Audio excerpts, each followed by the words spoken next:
And Sanjay Jha, if the GST is so bad, then continue calling it Gabbar Singh tax. Don't buy goods which are cheaper today, or don't expect people to buy. Go and start campaigning for people not to buy these daily use goods. Or if you want the credit that GST is your baby, you thought about it, you brought it, and Narendra Modi, the then Chief Minister of Gujarat, was the only one objecting to it, then if you want the credit, then there must be something good that's going on. Please decide.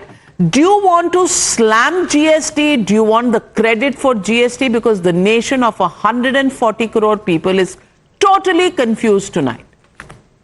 Navika, good evening to you and to my fellow panelists. You know, the beauty of discussing things like GST is that, there is no politician, no panelist has the opportunity to give tall speeches and rhetoric and hyperbole. So let's get on to numbers very quickly.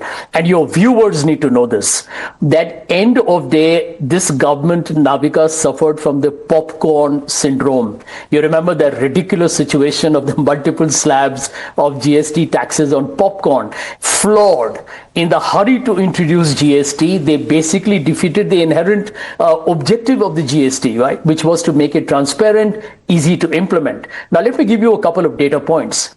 The Congress is right. Over the last 8 years, it's taken 8 years for this government to wake up to the fact that GST is a regressive tax versus inequality, because the poorest man in India pays the same amount of tax on a good or a service like an Ambani or an Adani. Is that your equality statement, Mr. Modi? So far in GST over the last 8 years, rupees 55 lakh crores have been collected. And you look at the data, majority has been paid by the middle class of this country and the poor. Guess what happened in 2019? I'll tell you why this skepticism I have, and I think anybody has, on the GST cuts that have been announced. Let me explain it to you very quickly. Today you have a situation, Navika, where in 2019, the government of Mr. Modi gave a tax break to the corporate sector of 1,50,000 crores. Now that's a direct, literally a direct transfer, and it went to the corporates as a benefit, less tax, and they were expected to invest and create jobs. If that direct did not work, because we see that the private investment is still very sluggish, there is still excess capacity and jobs have vanished, then here is the fundamental question. How will an indirect benefit on the assumption that demand will go up and therefore corporates will invest more and therefore boost the economy? I think it's an absolutely absurd logic, at least for the short to medium term. And let me explain that to you. If there are no jobs, there are no income. If there is no income, there is no expenditure. If there is no expenditure, where are you going to get the increased demand coming from? And by the way, if you look at the mass goods, and Navika, both of us are from the Gokhale Institute, so I'm going to leverage that relationship or that alumni relationship we have. We all know that mass consumption goods are inelastic. So just because you cut the price on essentials doesn't mean that somebody will use 20 soaps or drink or have 25 packets of paneer. They are just kind of mass consumption goods. They'll have a marginal increase, if at all, which brings you to the fundamental point that if you look at the debt of the middle class in India today, largely the middle class, on credit cards, loans, house loans, it's aggregating roughly 38% of India's GDP. The Indian household has never had so much of debt. Indian households are in debt. There are no jobs. You have actually reduced corporate income tax as a proportion of direct taxes lower than personal income tax. Personal income tax contributes 53% to our total direct taxes. Dr. Sanjay Jha. These are hard numbers. Since you are invoking the Gokhale Institute of Politics and Economics, I must say this, that if the late Professor Dandekar heard you today, God rest his soul in peace. He would be impressed. He would really be very, very miserable. And not to talk about Professor Neelkanth, V.S. Chitre, Venkataramanan, who actually made the national income model in this country. If they heard you today, I don't know what they would say. But Shehzad Poonawalla, he says that, for 8 years you've robbed the country. Then haven't they robbed the country for longer? Because 2004 they came to power, 2005 they thought about GST, 2011 they tabled it but never saw it through. How long have they robbed the country by not bringing in GST? Number one. Number two, also are 30 taxes like sales, octroi, local taxes, extra that was there on every printed foil of everything we bought. Was that better or was GST better? Can you please explain to Dr. Sanjay? I will begin by giving a caveat that I have heard Sanjay Jha without uttering even one word, and I hope he will maintain the same decorum in the process of this debate. On the one hand, as we begin Navratra and we are worshipping Ma Durga's 9 avatars, and the final avatar had done away with the asur of, evil, just like that we have eliminated corruption and inefficiency over the last 11 years. Look, on the one hand, before Diwali and Chhat Puja, we have bachat utsav, but Congress is on its nakaratmakta, gali and credit utsav.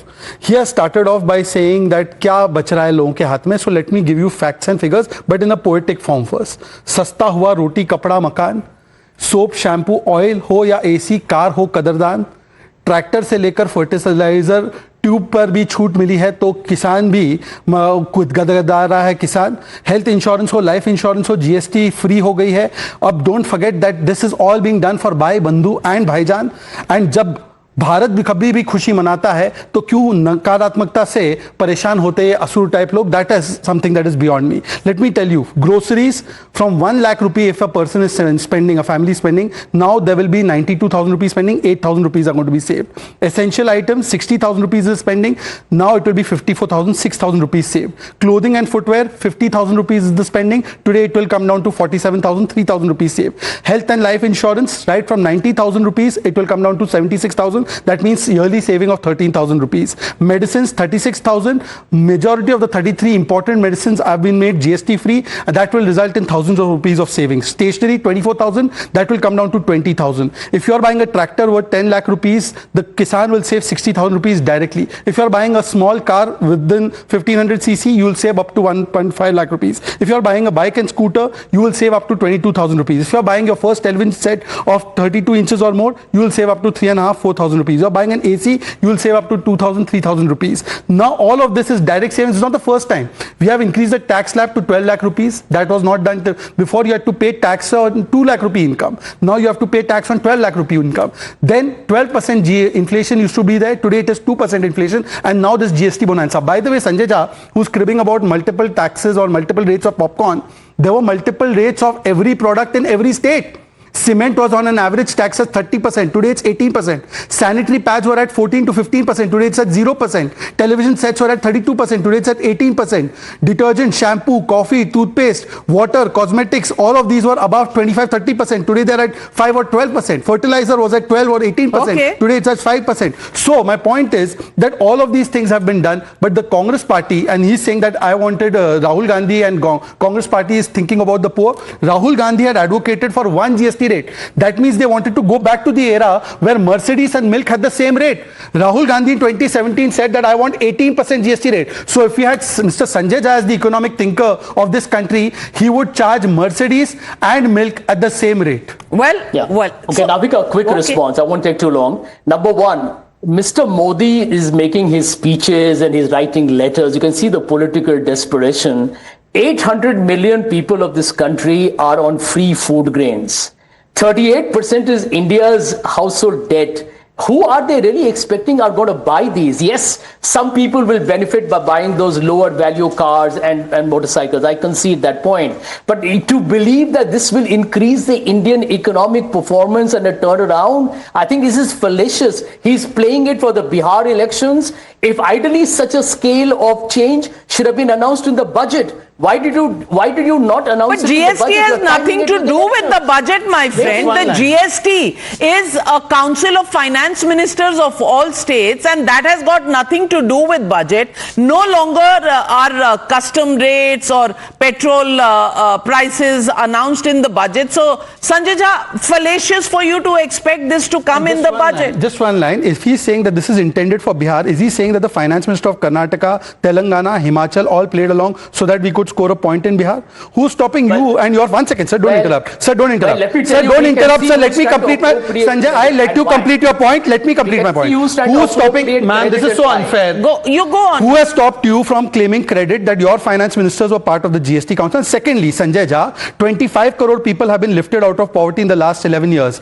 Unequality or inequality has been at an all-time low. The World Bank report has come out that the Gini coefficient has improved over the last 11 years. By the way, we are having the lowest inflation, lowest NPAs. We are having the highest foreign exchange reserves, highest FDI, highest growth rate. These are the people who said that the Indian economy would never reach 5% growth rate. Shehzad Poonawalla, I would request you also to not get, completely blown away by just the numbers, because we know we live in difficult times. Every day there is a H-1B visa shock or a tariff shock that's coming. So let's not pretend we are in a very rosy, cushioned world. So let's recognize where the problem is. Visa, ma'am, the H-1B visa issue, which will affect about 2.5 lakh people. And by the way, it was fake news that the people who existing visas will be affected by it. Please tell me that is that the reason why we should not give the relief to the common man of this country? Certainly not. To the farmers of this country? Certainly not. I'm not connecting that to this. However, I'm saying that just don't go painting MF Hussain of everything being extremely rosy. But I anyways don't consider him to be a worthy painter. all right.